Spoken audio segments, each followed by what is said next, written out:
بسم اللہ الرحمن الرحیم یا ربی صلی وسلم دائما ابدا علی حبیبک خیر الخلق کلہم هو الحبیب الذی ترجى شفاعته لكل حول من الاحوال مقتحم۔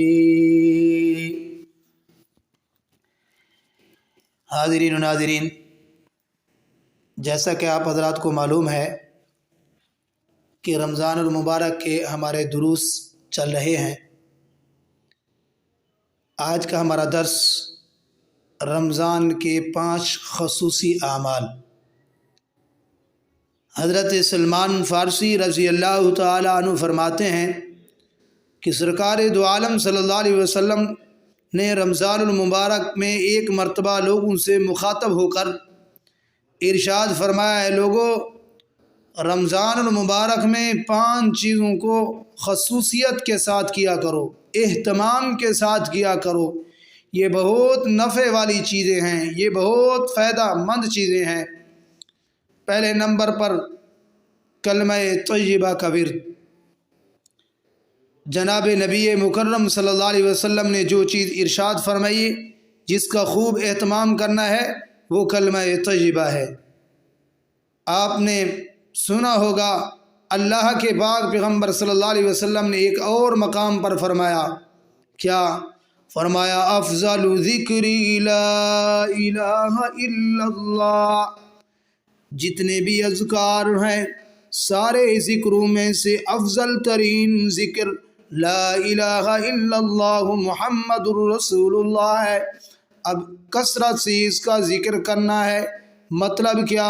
کثرت سے ذکر کرنے کا مطلب یہ ہے، انسان چلتے پھرتے، اٹھتے بیٹھتے، جب بھی موقع ملے، کہیں جا رہا ہو یا دکان پر یا دفتر میں بیٹھا ہو، گھر میں بیٹھا ہو، یا کچھ اوقات ایسے ہی کاموں میں کر رہا ہو، یا مسجد کی طرف آ رہا ہو یا جا رہا ہو، تو اللہ کے پاک پیغمبر صلی اللہ علیہ وسلم نے فرمایا، اپنی زبان مبارک کو اللہ کے اس کلمے کے ساتھ تر و تازہ رکھے، لا الہ الا اللہ محمد الرسول اللہ۔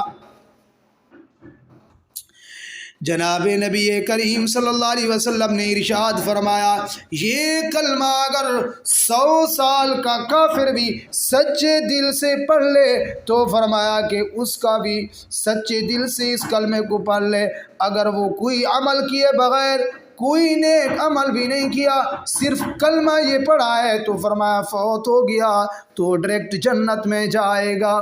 مستدرک حاکم کی یہ روایت ہے، کتاب الایمان سے میں نے پڑھی ہے۔ اللہ کے پاک پیغمبر صلی اللہ علیہ وسلم نے فرمایا، یہ بہت بڑی فضیلت والا کلمہ ہے۔ کتابوں میں ایک بطاقہ کے نام سے حدیث بطاقہ مشہور حدیث ہے، جس میں حضرات محدثین وزن اعمال کے متعلق بحث کرتے ہیں۔ جب قیامت کا دن ہوگا، مسلمان سب کے سب فرمایا اللہ کی بارگاہ میں حاضر ہوں گے، انسانوں کے اعمال کا وزن کیا جائے گا، نیک اعمال اور برے دونوں قسم کے اعمالوں کا وزن ہوگا۔ اسی وزن کے نتیجے میں انسان کے لیے جنت یا جہنم کا فیصلہ کیا جائے گا۔ اگر نیکیاں زیادہ ہوں گی تو اسے جنت میں بھیجا جائے گا، اگر برائیاں زیادہ ہوں گی تو اسے جہنم میں بھیجا جائے گا۔ ایک روایت میں آتا ہے کہ اللہ کے پاک پیغمبر صلی اللہ علیہ وسلم نے فرمایا، ایک ایسا شخص بھی لایا جائے گا جس کی برائیاں بڑے بڑے رجسٹروں میں درج ہوں گی، بڑے بڑے دفاتر بھرے پڑے ہوں گے، نیک اعمال میں ایک چھوٹا سا ورقہ ہوگا جس پر لکھا ہوگا لا الہ الا اللہ محمد الرسول اللہ۔ جب اس کے اعمال کا وزن ہوگا تو وہ آدمی اپنے اعمال کو خود ہی دیکھ کر کہے گا، میرے لیے تو بس جہنم کا فیصلہ ہوگا، کہاں میری یہ برائیاں، کہاں یہ چھوٹا سا ورقہ جس میں مختصر الفاظ سے یہ لکھا ہوا ہوگا۔ لیکن جب اعمال کا وزن ہوگا، سارے کے سارے رجسٹر، سارے کے سارے دفاتر کا پلڑا اونچا ہو جائے گا، لیکن کلمے والا پلڑا جھک جائے گا۔ جس کی بنیاد پر اللہ کے پاک پیغمبر صلی اللہ علیہ وسلم نے فرمایا کہ اللہ اس کے لیے مغفرت کے فیصلے فرما دیں گے، جنت میں اس کو بھیج دیں گے۔ تو میرے بھائیو، دوستو، بھائیو، بزرگو، کتنی بڑی فضیلت والا یہ کلمہ ہے۔ اسے پڑھنے میں کتنی مشقت ہوتی ہے؟ بالکل کوئی مشقت نہیں ہے۔ جیسا کہ میں نے عرض کیا، چلتے پھرتے انسان جس حالت میں ہو اللہ کو یاد کرے، کثرت سے یہ ذکر کرتا رہے، کوئی چیز بھی اس کے لیے مانے نہیں ہے۔ ہاں یہ بات بھی ذہن میں رکھنا، بعض لوگ کہتے ہیں کہ ہمیں وضو نہیں ہوتا، ہم وضو کے بغیر بھی وضو کے بغیر بھی آپ اللہ کا ذکر کر سکتے ہیں۔ آپ چلتے پھرتے اللہ کا یہ ذکر، یہ کلمہ طیبہ پڑھ سکتے ہیں۔ دوسرے نمبر پر حضرت سلمان فارسی کی روایت ہے، فرمایا اللہ کے پاک پیغمبر صلی اللہ علیہ وسلم نے رمضان میں اس کلمے کی تلقین فرمائی ہے، فرمایا استغفار کثرت سے کیا کرو، استغفر اللہ ربی من کل ذنب واتوب الیہ۔ فرمایا یہ الفاظ پڑھے کرو، کثرت کے ساتھ پڑھا کرو، چلتے پھرتے جس طرح تمہیں آسانی ہو، فرمایا ان کلمات کو بھی پڑھا کرو، اس لیے کہ یہ انسان اپنے رب سے معافی تلافی کا اظہار کر رہا ہے۔ یہ دو ذکر ہے، پہلا ذکر کلمہ طیبہ، دوسرا ذکر فرمایا استغفار ہے۔ استغفار کو لازم پکڑ لو۔ حدیث پاک میں آتا ہے، اللہ کے پاک پیغمبر صلی اللہ علیہ وسلم نے فرمایا طوبی لمن وجد فی صحیفتہ استغفارا کثیرا، فرمایا جس کے نامہ اعمال کے اندر استغفار زیادہ ہوگا وہ بندہ کامیاب ہے۔ سبحان اللہ۔ تیسرے نمبر پر اللہ کے پاک پیغمبر صلی اللہ علیہ وسلم نے فرمایا کہ جنت کی طلب کیا کرو، اللہ سے جنت کا سوال کیا کرو، یوں دعا کیا کرو وَأَدْخِلْنَا الْجَنَّةَ مَعَ الْأَبْرَارِ، اللہ ہمیں نیک لوگوں کے ساتھ جنت نصیب فرما۔ لوگ دولت مانگتے ہیں، دنیا کی بڑی بڑی چیزیں مانگتے ہیں، لیکن یاد رکھیا یہ کام آنے والی چیز نہیں ہے، دولت کام آنے والی چیز نہیں ہے، دنیا کی کوئی چیز کام آنے والی نہیں ہے۔ سب سے جو افضل اور بہتر چیز ہے وہ میرے اور آپ کے لیے جنت ہے، جو ہمیشہ کے لیے میرے لیے ہوگی، ہم ہمیشہ کے لیے جنت میں ہوں گے۔ میرے عزیز بھائیو، یہ رمضان المبارک کا سنہری موقع ہے، یہ قیمتی اوقات ہے، یہ قیمتی گھڑیاں ہیں، گنے چنے دن ہیں، گنے چنے منٹ اور گھنٹے ہیں۔ ان دنوں کے اندر فرمایا کہ ان وقتوں کے اندر ہم اللہ سے جنت کا سوال کریں، اللہ ہمیں جنت عطا کر۔ چوتھے نمبر پہ میرے پیغمبر نے فرمایا، آمنہ کے در یتیم نے فرمایا، عبداللہ کے لخت جگر نے فرمایا، لوگو جہنم سے پناہ مانگا کرو، دعا کیا کرو، وَنَعُوذُ بِكَ مِنَ النَّارِ۔ یہ جہنم کی ایسی ہے جس کی کوئی تاب نہیں لا سکتا، اتنی سخت ترین جگہ ہے، اتنی سخت ترین آزمائش ہے، کوئی بندہ برداشت نہیں کر سکتا۔ اس لیے چلتے پھرتے اٹھتے بیٹھتے ہر وقت اپنی زبان پہ یہ بھی کہا کرو، اللہ ہماری جہنم سے حفاظت فرما، ہمارے بچوں کی حفاظت فرما، ہمارے خاندان کی حفاظت فرما، ہمارے کنبے قبیلے کی حفاظت فرما، اللہ تمام مسلمانوں کو جہنم سے محفوظ فرما، جنت کا وارث بنا۔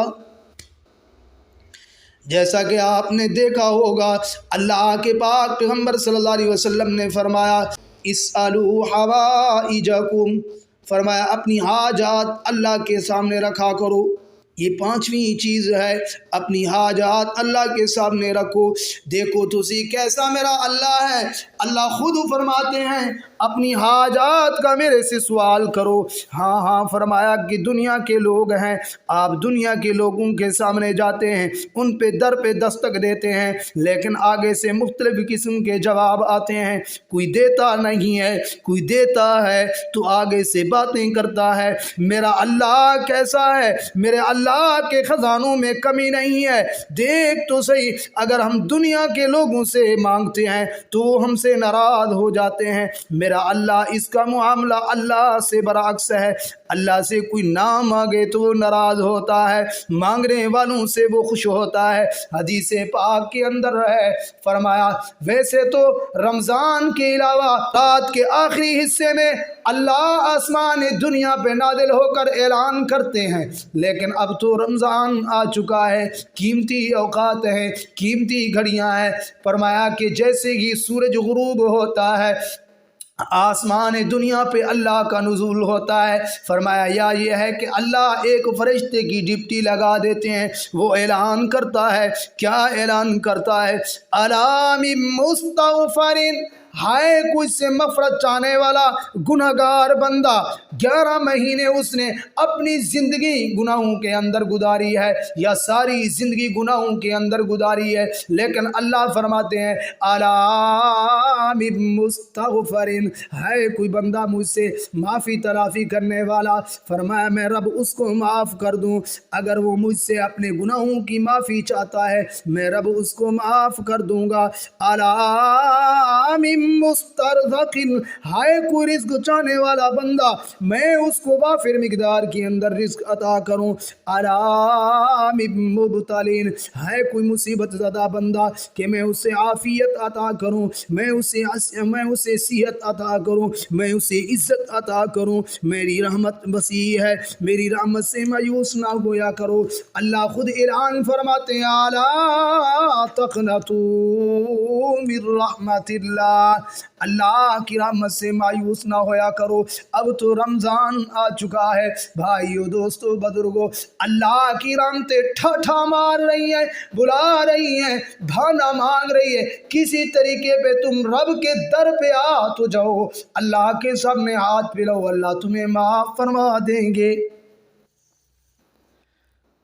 اللہ تعالیٰ سے دعا ہے اللہ تعالیٰ مجھے بھی آپ حضرات کو بھی رمضان المبارک کی قدر نصیب فرمائے۔ اللہ ہم سب کو جنت الفردوس میں اعلیٰ مقام عطا فرمائے، جہنم سے پناہ عطا فرمائے، ہم سب کی اللہ پاک حفاظت فرمائے، تمام مسلمانوں کو اللہ پاک جنت کے لیے مفتی عبداللطیف کے آفیشل چینل کو سبسکرائب کریں۔ شکریہ۔